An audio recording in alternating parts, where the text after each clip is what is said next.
En los años 90, visitando o predicando por las casas en el área de Matamoros, pudimos conocer a una joven que había emigrado desde el sur de México buscando mejores oportunidades. Se había establecido en esa área y estaba trabajando para una compañía ahí en el área de esa ciudad.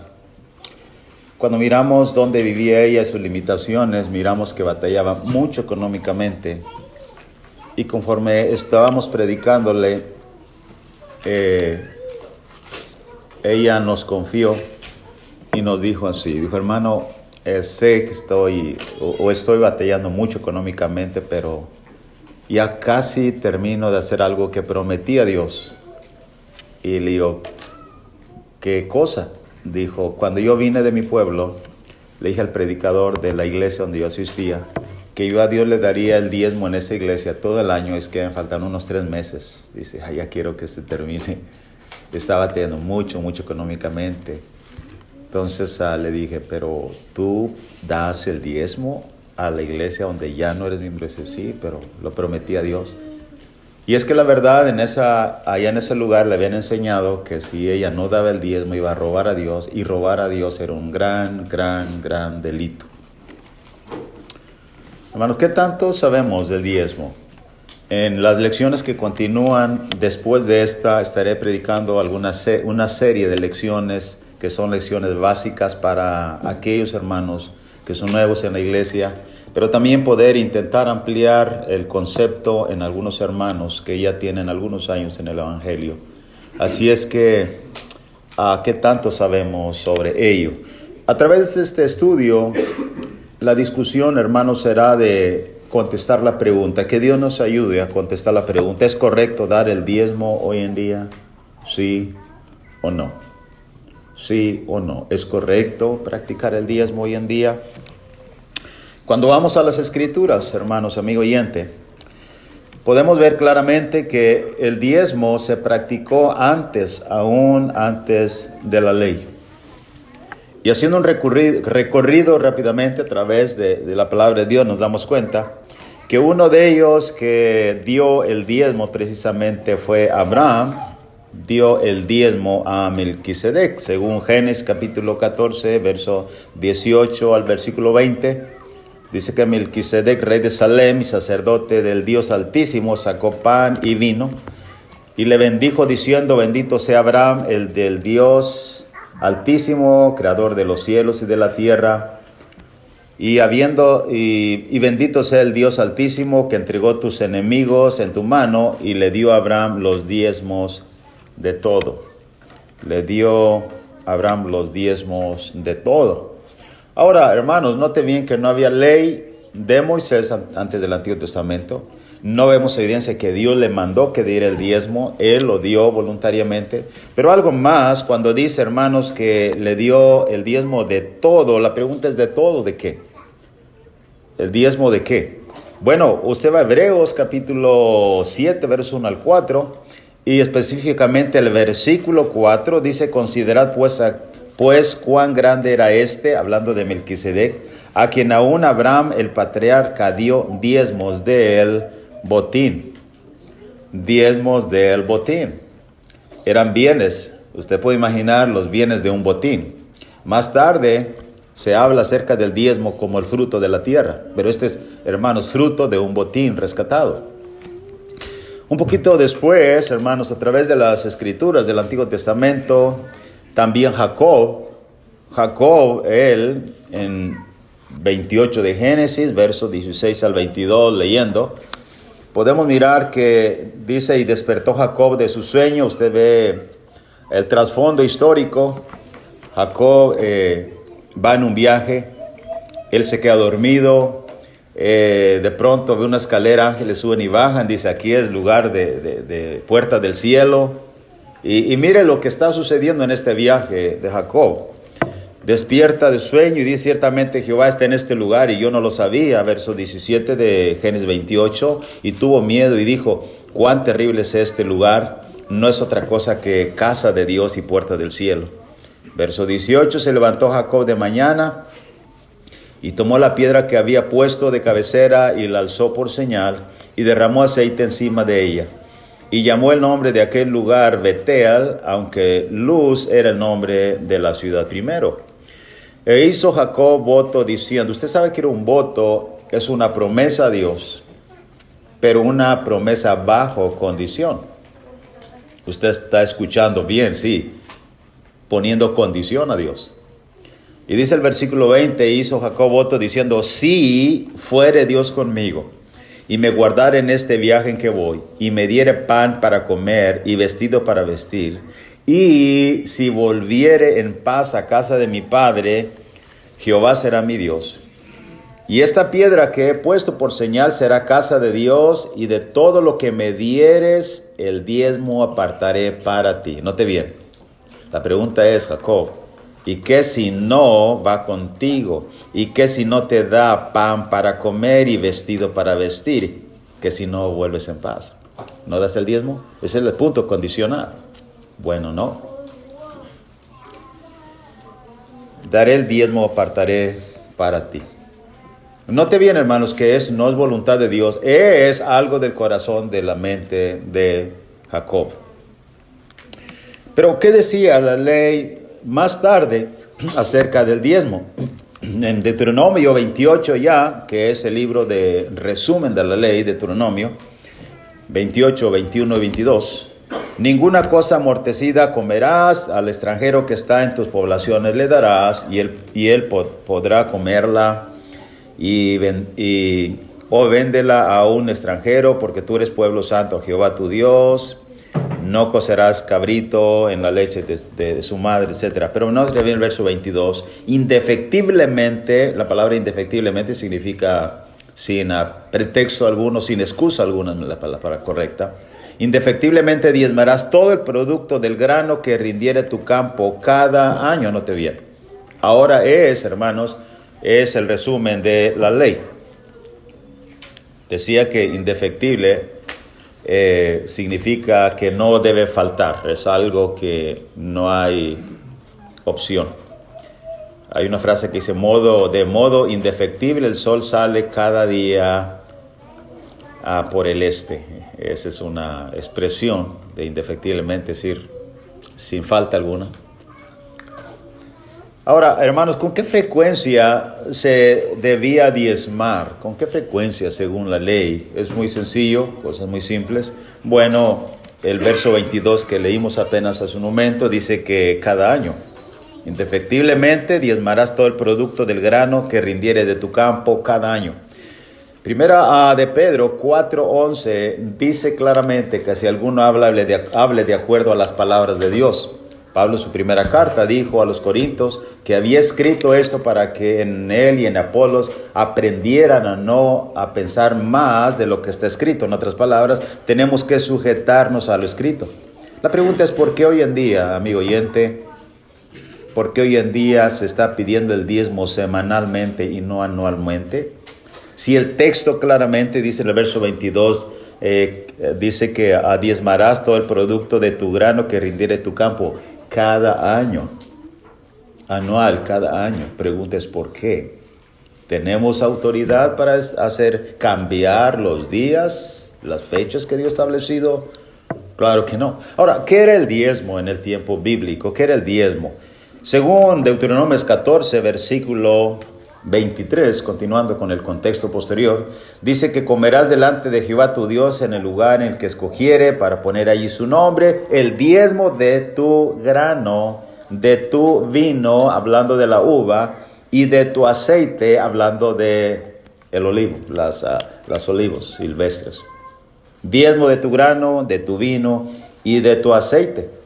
Y las primicias de tus manadas y de tus ganados, para que aprendas a temer a Jehová tu Dios todos los días. Pero no te viene, hermanos, ¿qué era el diezmo en el tiempo antiguo, bíblico? Bueno, era diezmo, grano, vino, etc.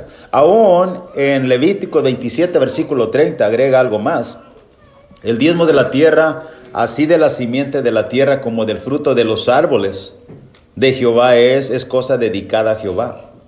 El versículo 32 de Levíticos 27 dice que todo el diezmo de vacas o de ovejas. Usted si tenía 100 vacas, bueno, amigo oyente, usted tendría que dar el diezmo, 10 vacas de 100 vacas es el diezmo, la décima parte. Okay. Entonces un año hizo más vacas, es que hay que dar 10 vacas. Y de esa manera, de todo lo que pasa bajo la vara, el diezmo será consagrado a Jehová. Había un hombre hebreo que se ponía, y cuando estaban saliendo del lugar donde estaban guardados los animales, ¿verdad? Con 1, 2, 3, eso era dedicado para Jehová, 10 de ellos, ¿verdad? Entonces, como queda la idea, ¿verdad? Que como una vara y el que pase por abajo una medida, ese va a ser, no, eso es en otras áreas, ¿no? Eso no es lo que dice el texto, pero antiguamente eso es lo que pasaba. Ahora, ¿qué es el diezmo? Lo que estamos diciendo, no solamente por el fruto de los árboles, grano, también, hermanos, vacas y ovejas. Ahora, la pregunta es, hermanos, ¿cómo practicaban el diezmo ellos? ¿Cómo se practica hoy en día? Note bien, hermanos, esto muy importante. Y leamos con mucha atención. En Deuteronomios 14:23 dice, y comerás delante de Jehová tu Dios en el lugar que Él escogiere, siguiendo con la lectura, hablando del diezmo. Y comerás delante de Jehová en el lugar que Él escogiere para poner ahí su nombre. Ahora, ¿qué comerás? El diezmo de tu grano. ¿Está leyendo bien? Sí. Comerás el diezmo de tu grano, de tu vino y de tu aceite, y de tus primicias, de tus manadas y de tus ganados, para que aprendas a temer a Jehová tu Dios todos los días. Usted está diciendo, hermano, ¿que el diezmo no era para llevarlo a los levitas? Sí, pero cada año, ¿cómo lees? Note bien, hermano, note bien. Ahora, el 14:28, siguiendo con la lectura. Al fin de cada 3 años sacarás todo el diezmo de tus productos de aquel año y los vas a comer. No, ahora observe eso. Y lo guardarás en tus ciudades, y vendrá el levita que no tiene parte ni heredad contigo. ¿Solamente el levita? No. Y el extranjero, el huérfano y la viuda que hubiere en tus poblaciones, y ahora ellos comerán y serán saciados, para que Jehová tu Dios te bendiga en toda obra que tus manos hicieren. ¿Qué estamos leyendo? El diezmo, hermanos, ellos lo apartaban cada año indefectiblemente, cada año, pero lo daban cada año, no. 2 años ellos lo comían, y al tercer año, entonces cuando daban a los levitas, al menesteroso, al extranjero, al huérfano, a la viuda, para que ellos ahora coman de ello. Eso es lo que está leyendo usted. Increíble. Según el contexto mismo del capítulo 26 de Deuteronomio, versículo 14, capítulo 26, verso 12, dice, cuando acabes de diezmar todo el diezmo de tus frutos en el año tercero, una vez más, en el año del diezmo, darás también al levita, al extranjero, al huérfano, a la viuda, y comerán en tus aldeas y se saciarán. Es lo que está diciendo el texto. Hermanos, ¿cómo se practica hoy el diezmo? Semanalmente. ¿A quién? ¿Qué hacen ellos? ¿Apartan el 10 y van a un restaurante y gastan todo ese dinero? ¿Se lo comen? No. Usted sabe qué hacen con ese dinero. Esta es la base de la información del diezmo bajo el antiguo pacto. 2 años ellos comiéndolo en el lugar que Dios escoge. Y el tercero lo comparte con los levitas, las viudas y los necesitados. El grano, las vacas, las ovejas. Eso es. Ahora, note bien que Números 18:21 dice, he aquí yo he dado a los hijos de Leví todos los diezmos en Israel por heredad, por su ministerio, por cuanto ellos no sirven en el ministerio del tabernáculo de reuniones. Lo hemos leído siempre. Ok. La pregunta es, ¿contradice los textos ya citados? ¿Contradice? Hermanos, diríamos entonces que el ateo tiene razón. Que Que la Biblia aquí se está contradiciendo. ¿Cómo es que lo vas a comer y al tercer año vas a compartir? Y ahora dice que he dado todos los diezmos. ¿Cómo es eso? Noten bien, hermanos. Simplemente no contradice. Esto de números con Deuteronomio, números 18 con Deuteronomio 14. El punto es que los levitas recibían como era todos los diezmos. Claro que sí, pero ¿de qué? De cada tercer año. Eso es. Leamos con cuidado. ¿Cuál es el principal error en teorías prácticas erróneas, hermanos? Falta de interpretación de Biblia. Y eso es el énfasis de nuestra clase hoy por la mañana. Y cada domingo, mientras respire y el Señor me deje aquí, voy a estar con ustedes hablando de eso. La interpretación correcta de la Biblia. ¿Qué es eso? Conjuntar todos los versículos que hablan del mismo tema, ponerlos como en un rompecabezas y arma un cuadro perfecto. Pero ni uno contradice a otro. Bueno, estamos diciendo cómo se practicaba. La pregunta, ¿se practica hoy en día el diezmo de esa manera? Respuesta, no. Algo más. ¿Dónde guardaban el diezmo que se daba cada 3 años? ¿Dónde? ¿Dónde lo guardaban? Según Nehemías 12 y varios textos del Antiguo Testamento, Nehemías capítulo 12, verso 44, dice que en aquel día fueron puestos varones sobre las cámaras de los tesoros, de las ofrendas y de las primicias también, y de los diezmos fueron puestos varones en esas cámaras. ¿Para qué? Para recoger en ellas de los ejidos de las ciudades las porciones legales para los sacerdotes y levitas, porque era grande el gozo de Judá con respecto a los sacerdotes y levitas que servían. Segunda de Crónicas 31, 11 y 12 dice que entonces mandó Ezequías que preparasen cámaras en la casa de Jehová y las prepararon. Verso 12. Y en ellas depositaron las primicias y los diezmos. Noten bien, cámaras en la casa de Jehová. Depositaron solamente las primicias, sino también los diezmos y las cosas consagradas fielmente. Y dieron cargo de ello a levita Cananías, el principal, y Simeí, su hermano, fue el segundo. Ve eso, hermanos. Cámaras donde los guardaban. En otras palabras, cuando usted lee Malaquías, capítulo 3, verso 10, que se predica mucho en los púlpitos, que me habéis robado en vuestros diezmos, y traer los diezmos al alfolí, y hay alimento en mi casa, probadme ahora en esto, dice Jehová de los ejércitos, Malaquías 3:10, si no os abriré las ventanas de los cielos, y derramaré sobre vosotros bendición hasta que sobreabunde. Esta es la predicación moderna hoy en día. Trae los diezmos y verás si Dios no te bendice, pero si lo robas, por eso estás en la miseria, etcétera, etcétera, etcétera. No me haga gritar porque ellos gritan. Ya no puedo. ¿Qué es el alfolí, hermanos? Es precisamente esos almacenes que estaban en la casa de Jehová. ¿Dónde se guardaban? Fácil, en esas bodegas, de nosotros. Almacenes, ¿verdad? Es el alfolí. Traigan, que no falte en la casa de Jehová. Los diezmos que hoy en día se practican semanalmente, no anualmente, y que es dinero, no grano y animales, ¿dónde se guardan? Usted sabe, en el banco, y sabe de quién. ¿Sabe de quién? Entonces, hermanos, estamos confrontando con las ideas modernas hoy en día, con lo que dice la palabra de Dios. Es inevitable hacer una pregunta a esta altura de esta lección. ¿Está en vigor el diezmo hoy en día? Revisemos qué dice la palabra de Dios, que ella sea la que contesta. Por ejemplo, hermanos, cuando usted abre su Biblia en el Nuevo Testamento, en la carta a los Efesios, capítulo 2, verso 12 al verso 16, hablando de los gentiles. Acordaos, verso 11, vosotros gentiles que en otro tiempo estaban lejos de la ciudadanía de Israel, alejados de los pactos, pero ahora en aquel tiempo, verso 12, estaba sin Cristo, alejados de la ciudadanía de Israel, ajenos a los pactos. Pero ahora, verso 13, en Cristo Jesús, vosotros que en otro tiempo estaban lejos, habéis sido hechos cercanos por la sangre de Cristo.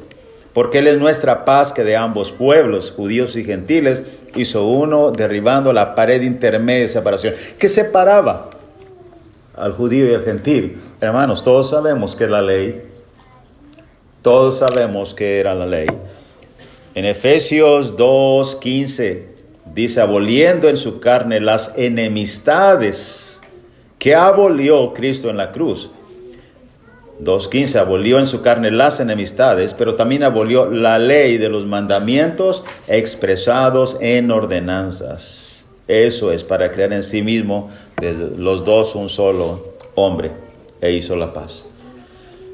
Entonces Cristo Jesús mató, abolió las enemistades y abolió también la ley de los mandamientos expresados en ordenanzas. Hermanos, cuando dice que la ley del antiguo pacto, cuando aparece mucho la ley, las ordenanzas, la palabra pacto, en este caso, hermanos, se habla acerca del libro de la ley. ¿Ha notado, si usted busca en su Biblia la palabra libro de la ley, cuántas veces se repite en el Antiguo Testamento? Muchas veces. De hecho, en el Nuevo Testamento muchas veces se habla acerca del libro de la ley. Y quiero decir esto, hermanos, amigo oyente, porque muchas veces tenemos ideas erróneas sobre lo que es el pacto. La idea más errónea, muy superficial, carente de fundamento bíblico, es que el antiguo pacto es que los libros desde Génesis hasta Malaquías. Bueno, amigo oyente, eso no es el pacto. Esa es la historia durante cuando estuvo en vigor el antiguo pacto. Aún abarca Mateo, Marcos, Lucas, hasta la cruz. Pero entonces, ¿qué es el pacto? El pacto, hermanos, es un libro de la ley. El pacto es el acuerdo entre el pueblo de Dios y el pueblo de Israel. Y ese pacto estaba de por medio un libro de la ley manchado con sangre para sellarlo, con sangre de animales. Entonces, la Biblia habla mucho de ese libro de la ley. Note bien, déjeme citar algunos, por decir algunos. Por ejemplo, usted va a Deuteronomio 21. Y lo apartará Jehová de todas las tribus de Israel para mal, conforme a todas las maldiciones del pacto escrito en el libro de la ley. Josué 1:8. Nunca se apartará de tu boca este libro de la ley. Segunda de Reyes 22:8. Entonces dijo el sumo sacerdote Hilcías al escriba Safán: he hallado el libro de la ley en la casa de Jehová. ¿Qué es ese libro de la ley? Nehemías 8:1. Y se juntó todo el pueblo como un solo hombre en la plaza que está delante de la puerta de las aguas, y dijeron a Esdras, el escriba, que trajese el libro de la ley de Moisés, la cual Jehová había dado a Israel. Hermanos, ¿cuál es el libro? ¿Cuál es ese libro? Note bien, en Éxodo 24:1-7 nos relata acerca de ese libro escrito por primera vez. Dice Jehová a Moisés: sube ante Jehová tú y Aarón, Nadab y Abiús y 70 de los ancianos de Israel, y los inclinaréis desde lejos. Pero Moisés solo se acercará a Jehová, y ellos no se acerquen, y suba el pueblo con él. Verso 3. Y Moisés vino y contó al pueblo todas las palabras de Jehová y todas las leyes. Y todo el pueblo respondió a una voz y dijo: haremos todas las palabras que Jehová ha dicho. Todas las palabras y no la ley. Todo, hermanos. No te viene el verso 4, siga conmigo. Y Moisés escribió todas las palabras de Jehová. ¿Las escribió dónde? Versículo más adelante va a aparecer el libro. Moisés escribió todas las palabras de Jehová. Y note bien, el versículo 5, envió jóvenes de los hijos de Israel. Verso 6, tomó la mitad de la sangre y la puso en tazones, esparció la otra mitad de la sangre sobre el altar. 7, llegamos. Y tomó el libro del pacto. ¿Cuál? Lo que, hermanos, se escribió, dicho por Dios. Tomó el libro del pacto, lo leyó a oídos del pueblo, el cual dijo: haremos todas las cosas que Jehová ha dicho y obedeceremos. Este es el libro del pacto. Por eso dijo Nehemías allá 8:1 que trajeren el libro de la ley para leerlo. Entonces, hermanos, cuando estamos diciendo que hoy en día está en vigor el diezmo, es correcto practicar el diezmo hoy en día, es el punto de discusión. Según las Escrituras, dice que Cristo, Colosenses, clavó el acta de decretos, la ley que nos era contraria. Hay mucho en la segunda carta a los Corintios, 3:6-17, que usted puede leer también. En ambos, en este pasaje, segunda a los Corintios 3:6-17, hay un paralelismo entre el antiguo y nuevo. El de pacto grabado con letras, y el otro en el corazón, y el otro es el ministerio de muerte, es el ministerio de gracia, etc. Puede leerlo usted en casa. Ahora, hermanos, los siguientes pasajes de la Biblia hablan del pacto, de la abolición del antiguo pacto. Por ejemplo, textos muy conocidos de Hebreos 8, 6 y 7. Ahora tanto mejor ministerio es el suyo, cuando es mediador de un mejor pacto establecido sobre mejores promesas. Verso 7 de Hebreos 8, si aquel primero hubiera sido sin defecto, ciertamente no se hubiera procurado lugar para el segundo. ¿De qué está hablando? De pacto, de testamento.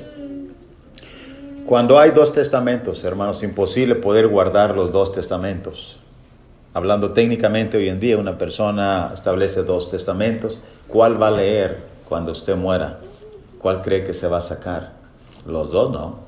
Si hay un segundo, porque hay cambios. El sentido común nos dice, aparte de las sagradas escrituras.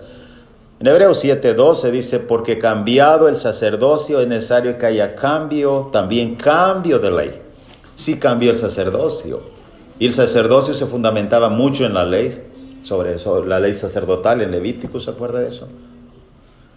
Así es que, hermanos, donde hay cambio de sacerdocio, es necesario que haya cambio de ley. Y hubo cambio de sacerdocio porque Cristo Jesús es el sacerdote o el sumo sacerdote ahora, que entró al cielo mismo. Así es que estamos diciendo, está en vigor realmente el mandamiento del Antiguo Testamento. Si fuese así, entonces Cristo no clavó el acta de decreto, no abolió el libro de la ley. Siguiendo en Hebreos capítulo 8, verso 13, dice, al decir nuevo pacto, ha dado por viejo al primero, y lo que se da por viejo y se envejece está próximo a desaparecer. Estábamos estudiando con Elvirén y a Reinaldo acerca de esto en su casa. Y les hice una pregunta, como le he dicho también a los demás. ¿Cuántas veces ha leído usted estos textos en televisión o radio? O en grupos religiosos que hablan del diezmo. ¿Cuántas veces lo ha leído? Nunca, hermanos. Nunca, amigo oyente. Debemos de estudiar toda la palabra de Dios que nos declare la respuesta sobre este tema. Estamos tratando si es correcto hoy en día dar el diezmo, sí o no. Estamos mirando esos pasajes que dice que Cristo Jesús abolió el acta de decretos, el libro de la ley, el antiguo pacto dejó de estar en vigor. Aún más, el versículo 9, capítulo 9 de Hebreos, dice que el primer pacto tenía ordenanzas de culto y un santuario terrenal. Había un culto en el Antiguo Testamento, ahora hay un culto o sacrificios espirituales, según Pedro, en el Nuevo Testamento. Y ese culto tenía ordenanzas, Hebreos 9, versículo 10. Ordenanzas, diversas ordenanzas. Y luego Hebreos 9, 16 al 18 nos explica que Cristo cuando murió, mientras Él estaba vivo, el testamento que el Señor Jesús estableció aún estaba en vigor. Por eso es que hoy en día alguien dice, ¿y por qué el malhechor no se bautizó? Si Cristo había dicho en Marcos 16, 15 y 16 que creyera y fuera bautizado será salvo. Entonces, ¿por qué él no se bautizó? Le digo, el testador, que es Cristo, estaba vivo, estaba muerto. Dicen ellos, estaba vivo. Tienen que declarar que estaba vivo. ¿Por qué? Porque él mismo el que dijo, hoy estarás conmigo en el paraíso. Y Hebreos 9 dice que 17, con el testamento la muerte se confirma, pues no es válido entre tanto que el testador vive. ¿Te fijas en eso? ¿Cuándo entró en vigor Marcos 16, 15 y 16? Inmediatamente cuando Cristo ya murió. Pero ¿cuándo se practicó Marcos 16, 15 y 16? El día del Pentecostés. Inmediatamente después. Así que, hermanos, antes de que yo haga esta lección, debo explicar que es parte del tema, que durante el tiempo apostólico, el tiempo del apóstol, de los apóstoles, hubo mucho problema, mucha discusión sobre que muchos se rehusaban a dejar las prácticas del Antiguo Testamento. Sí, eso es lo que leemos allá en Gálatas capítulo 5, verso 1 en adelante. Estén firmes con la libertad con que Cristo nos hizo libres, no estéis otra vez sujetos al yugo de esclavitud. Yo, Pablo, os digo que si os circuncidáis de nada aprovechará Cristo, y la circuncisión era parte del Antiguo Testamento, de las leyes. Verso 3, otra vez testifico a todo hombre que se circuncida que está obligado a guardar toda la ley. Está obligado a guardar toda la ley. ¿Por qué, hermanos? ¿Por qué está obligado a guardar toda la ley? Porque, hermanos, porque en el principio Dios se estableció, estructuró de que el pacto era todas las cosas escritas en ese libro. Por eso se roció con sangre todo el libro. Y el pueblo aceptó guardar todas las cosas. Eso es lo que leemos allá en Deuteronomio. Todas las cosas que Jehová ha dicho. Ese es el punto. Todo, nada. Estoy recordando rápidamente una historia. Estaba predicando en el sur de México a un hombre. Y creo que ese era el tema. y me dijo, hermano, y uno tiene que dejarlos que hablen, ¿verdad? Para que también puedan seguirles enseñando. Me dice, le cuento una historia. En la casa de mis abuelos había, allá entre la montaña había un pozo bien profundo. Se fue un becerro. Deben sintetizar. Fue un becerro. Entonces estaba una cueva. Ahí cayó el becerro. Lo saqué con un mecate. Había un caso con muchas oro, monedas de oro. Y entonces dije, ok, saqué el becerro. Entonces lo que amarré el caso y lo estaba sacando. Dice, puse, ¿cómo le hago? Está muy pesado. Dijo, sacó la mitad en un bolso y lo iba a sacar y vi una voz fúnebre que me dijo, todo o nada. Entonces dije, no, pues no apoyármelo todo. Lo guardó y se salió. Y lo amarró y dijo, lo voy a sacar. Y lo iba a sacar y lo sacó cortado el cable, ¿verdad? La soga. Y luego se asoma al pozo y dice, te dije que todo o nada. Ok. Entonces le digo, ¿qué pasó con el tesoro? Dice, se quedó ahí, hermano. No lo puedo sacar. Déjame ilustrarle con esto. En el Antiguo Testamento, ilustrativamente es algo así. Hermanos, amigo oyente, no podemos practicar el diezmo solamente y decir, bueno, las abluciones, usted dice que es eso, la ofrenda mecida, el cordero de la Pascua, si no había más por un cordero, pues presentabas un niño, entonces el templo, bueno, aunque sea unas palominos, matar esos animales, etcétera, prácticas de la ley. El punto es solamente algunas cosas, no todo o nada. El punto es lo que Pablo está diciendo. Testifico a todo hombre que está circuncida, está obligado a guardar toda la ley. Pero la ley ya la abrogó el Señor. Hay muchos que dicen, hermanos, no hay mucho tiempo de explicar esto, pero algunos dicen, Cristo dijo, no he venido a abrogar sino a cumplir. Cristo la cumplió bajo los contextos. Podemos discutir otro tema, eso. Cristo cumplió la ley. Lo que los judíos no hicieron, Él los cumplió cabalmente. Y parte de la ley decía que Él iba a morir en madero y lo cumplió, ¿sí o no? Y mucho de eso. Así es que lo que estamos diciendo, ¿es correcto practicar el diezmo hoy en día? ¿Está en vigor? Mire lo que dice por último Gálatas 5:4. De Cristo os desligaste, lo que por la ley os justificáis, de la gracia habéis caído. Bueno, Hechos 15. Algunos vinieron diciendo que había que circuncidarse. Pablo subió a Jerusalén y Bernabé, según Hechos 15, 1 y 2, para tratar esta cuestión. Cuando se le dice a los Gálatas 5, 7 y 8, dice Pablo, ustedes corrían bien. ¿Quién nos estorbó para no obedecer a la verdad? Los judaizantes estaban influyendo y no querían dejar la ley, especialmente el sello de la circuncisión. De tal manera que Pablo agregó en Gálatas 5, 8 esta persuasión no procede de aquel que os llama. Hermanos, antes de terminar, Pablo dijo algo muy fuerte en 2 Corintios 3, 14 al 16. Hoy en día está en vigor la ley del antiguo pacto. Mire lo que Pablo dice sobre la ley del antiguo pacto. Y ahí va incluido el diezmo. 2 Corintios 3, 14 al 16. Pero el entendimiento de ellos se embotó. Porque hasta el día de hoy, cuando leen el antiguo pacto, les queda el mismo velo no descubierto, el cual por Cristo es quitado. Y aún hasta el día de hoy, cuando se lea a Moisés, el tiempo de Pablo, el velo está puesto sobre el corazón de ellos. ¿Quiénes eran ellos? Los israelitas que no aceptaban la venida de Cristo Jesús y con ello un nuevo régimen, nuevos adoradores, Juan 4, 23 y 24, no aceptaban nada de eso. El corazón está velado, pero cuando se convierta al Señor, el velo se quitará. 3:16. En conclusión, de acuerdo a las Escrituras, no es correcto practicar el diezmo. ¿Por qué? Hermanos, nada concuerda con nuestro tiempo. ¿Qué era el diezmo? Grano, animales. La frecuencia que se observaba cada año, hoy es cada semana. ¿Para quién era en aquel tiempo? En el tercer año era para los necesitados, para los levitas, los guardaban en el almacén o el alfolí. Primero y segundo año los mismos ellos los comían y aprendían a temer a Jehová. Tenía su propósito. ¿Dónde se guardaba en el alfolí? ¿Dónde se guarda hoy en día? Todo distorsionado. Todo distorsionado. No hay evidencia que los primeros cristianos en el Nuevo Testamento practicaron el diezmo. Ese es otro punto muy importante. Y el mandamiento de la ofrenda solo aparece en el Nuevo Testamento. Alguien dijo, entonces, ¿de qué vive la iglesia? ¿Cómo es que puede subsistir sobre la tierra? Bueno, hay un medio, según 1 Corintios 16, 1 al 2. Cada primera semana depositamos nosotros de acuerdo a nuestra prosperidad y se guarda para administrarse bíblicamente y correctamente. Esto es. Hermanos, alguien me dijo, hermano, ¿es posible que hoy haya personas interesadas más en el dinero que la salvación?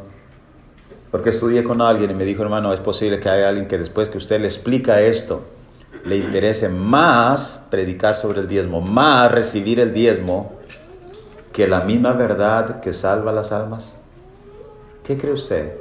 Mire lo que Dios dice. Segunda de Pedro 2, 1 al 3. Pero hubo también falsos profetas entre el pueblo, como habrá entre vosotros falsos maestros que introducirán encubiertamente herejías destructoras, aún negarán al Señor que los rescató, atrayendo sobre sí mismo destrucción repentina. Muchos seguirán sus disoluciones, por causa de los cuales el camino de la verdad será blasfemado. Note bien lo que es el 3.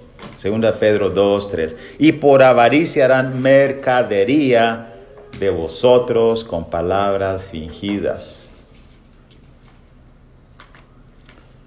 Uno me platicó que cuando él iba a adorar otra parte, ustedes saben, dice que él estaba manejando y de pronto que como que miraba para el cielo, sentía que algo iba a caer sobre él y iba a aniquilar. ¿Por qué? A él le enseñaron que si salía de allí donde él iba, Dios lo iba a aniquilar en cualquier momento. Así que los días, los minutos están contados para Will. Cuando digo, Will, relájate, Will, vamos a estudiar la palabra de Dios. Y muchas personas, hermanos, así de esa manera, con palabras fingidas. ¿Qué va a pasarte si no das el diezmo? Y personas hoy en día tristemente están temblando. Amigo oyente, abra su corazón, abra su Biblia y vea que ya no hay nada que temer. Cristo nos liberó de esa ley. Si usted tendría que, viene y se hace un cristiano, tiene que poner en el recipiente cada domingo con un corazón alegre lo que Dios le haya prosperado, de acuerdo a la prosperidad. Pero hay hombres, claro que sí. Es posible que existen hombres que por avaricia hacen mercadería. Sus vientres son sus propios vientres. Romanos 16, 18. Tales personas no sirven a nuestro Señor Jesucristo, sino a sus propios vientres. Esa es la realidad de nuestro mundo, hermanos, amigo oyente, hoy en día. Así que Dios contesta, ¿es correcto dar el diezmo hoy en día? Claro que no. Dios dice que no. Dios dice que no. Tenemos que ajustarnos a la palabra de Dios, lo que Él diga. Eso es.